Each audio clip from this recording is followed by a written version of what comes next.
নমস্কার বন্ধুরা, কেমন আছেন? তো আজকে জানাবো মোহনবাগানের রবশন রবিনো কোন পজিশনে খেলতে পারেন এবং মোহনবাগানে কি এখনও সেভেন্থ ফরেনার আসার সম্ভাবনা আছে এই বিষয়ে জানাবো।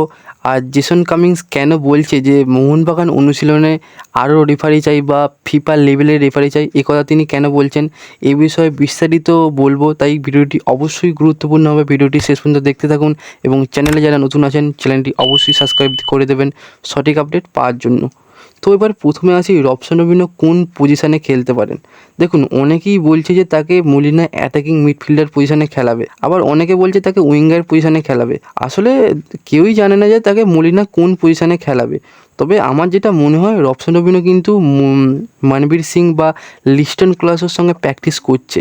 আর আমরা অনেকেই হয়তো জানি যে উইঙ্গারদের একটু প্র্যাকটিস আলাদা হয়। তাছাড়া রবশনের কিন্তু প্রকৃত পজিশান হচ্ছে লেফট উইং। তো এগুলো দেখে যেটা মনে হচ্ছে মলিনা হয়তো তাকে লেফট উইংয়েই খেলাতে পারে। তো এবার পরবর্তী আপডেটটা দিই যে মোহনবাগানে কি সেভেন্থ ফরেনার আসতে পারে।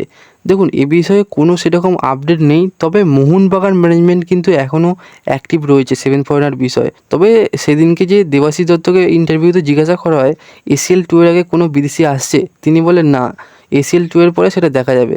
তো এসিএল টু এর যে আগে যেকালে আসছেন, এসিএল টু এর পরে কোনো বিদেশি লাগবেই না, কারণ আইএসএলে তোমাদের ভারতীয় চলে যাবে। তো এটাই হচ্ছে ব্যাপার।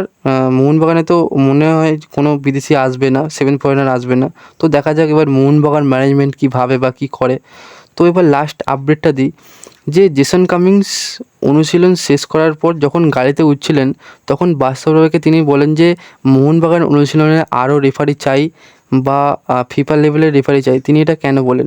আসলে তিনি এটা মজা করেই বলেন, কারণ এখন মোহনবাগান অনুশীলনে কিন্তু দারুণ বা দুর্দান্ত প্র্যাকটিস সেশন চলছে। তো এই মোহনবাগান প্লেয়ারদের কিন্তু এখন 4টি ভাগে ভাগ করে দেওয়া হয় বা 4টি টিমে ভাগ করে দেওয়া হয়। এই টিমগুলোকে একে অপরের সঙ্গে খেলানো হচ্ছে, হয়তো পাসিং পজিশন বাড়ানোর জন্য বা মলিনা দেখে নিতে চাইছে কোন প্লেয়ার কোন জায়গায় খেললে ঠিকঠাক হবে। এই বিষয়ে মলিনা যেটা বুঝেছে সেটা করাচ্ছেন। তো এবার ব্যাপার হচ্ছে যে মোহনবাগানে যে এবার অনুশীলনে যে 4টি টিমে ভাগ হয়ে গেছে, একে অপরের সঙ্গে খেলছে, এই 4টি টিমে যারা রেফারি খেলছিল তারা হয়তো জেসন কামিংসের পক্ষে কোনো ডিসিশান ভুল দিয়েছে। তাই জন্যে হয়তো তিনি মজা করেন বাস্তব রয়কে বলছেন যে মোহনবাগান অনুশীলনে আরও রেফারি চাই বা ফিফা লেভেলের রেফারি চাই বা ফিফা রেফারি চাই, তাই জন্যে এটা এই সম্বন্ধে বলছেন। আর ভিডিওটা ভালো লাগলে অবশ্যই লাইক, কমেন্ট এবং সাবস্ক্রাইবও করে যাও। ধন্যবাদ।